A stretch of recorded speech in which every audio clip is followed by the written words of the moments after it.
Salut à tous, bienvenue sur Hashtag Protestant 2.0. On est samedi le 14 novembre, je suis heureuse de vous retrouver. On est à Mittesheim pour démarrer cette journée. Le week-end, je vous propose d'ouvrir la Bible. On va aller dans le Nouveau Testament, dans l'évangile de Matthieu, chapitre 7, à partir du verset 21.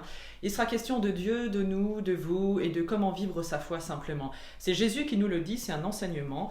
Ce ne sont pas tous ceux qui me disent Seigneur, Seigneur qui entreront dans le royaume des cieux, mais seulement ceux qui font la volonté de mon Père qui est dans les cieux. Au jour du jugement, beaucoup me diront Seigneur, Seigneur, c'est en ton nom que nous avons été prophètes, c'est en ton nom que nous avons chassé des esprits mauvais, c'est en ton nom que nous avons accompli de nombreux miracles. Ne le sais-tu pas? Alors je leur déclarerai je ne vous ai jamais connu, allez-vous-en loin de moi, vous qui commettez le mal. Ainsi quiconque écoute ce que je viens de dire et le met en pratique sera comme un homme intelligent qui a bâti sa maison sur le roc. La pluie est tombée, les rivières ont débordé, la tempête s'est abattue sur cette maison, mais elle ne s'est pas écroulée, car ses fondations avaient été posées sur le roc.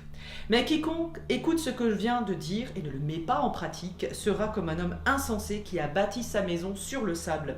La pluie est tombée, les rivières ont débordé, la tempête s'est abattue sur cette maison, elle s'est écroulée, sa ruine a été complète.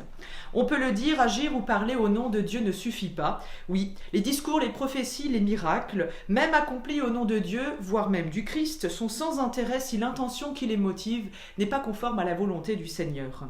Pour Jésus, le seul critère qui est infaillible, c'est la confiance en Dieu et l'amour du prochain. Alors on sait, Jésus a été beaucoup entendu, beaucoup écouté, il a beaucoup parlé, beaucoup enseigné, et les gens ne se sont pas lassés de ses enseignements.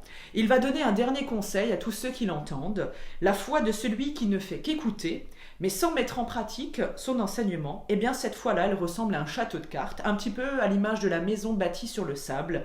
Au premier coup de vent, tout va s'écrouler, mais celui qui écoute et qui met en pratique cet enseignement, un peu à l'image de la maison bâtie sur le roc, alors cette foi restera solide pour toute sa vie, et ainsi Dieu, justement, eh bien, il sera heureux avec le Seigneur. Je vous propose la prière du jour.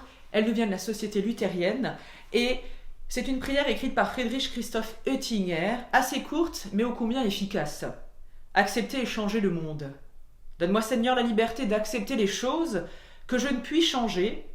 Donne-moi le courage de changer celles que je peux changer. Donne-moi la sagesse de les distinguer les unes des autres. Qu'il en soit ainsi. Amen. Je vous souhaite un très bon week-end dans la grâce et la paix du Seigneur et dans son soleil aussi pour ce week-end. Je vous donne rendez-vous demain matin pour un temps de méditation à 11h en vidéo sur Protestant 2.0, Facebook et YouTube. Et je vous dis à demain. D'ici là, portez-vous bien et prenez bien soin de vous.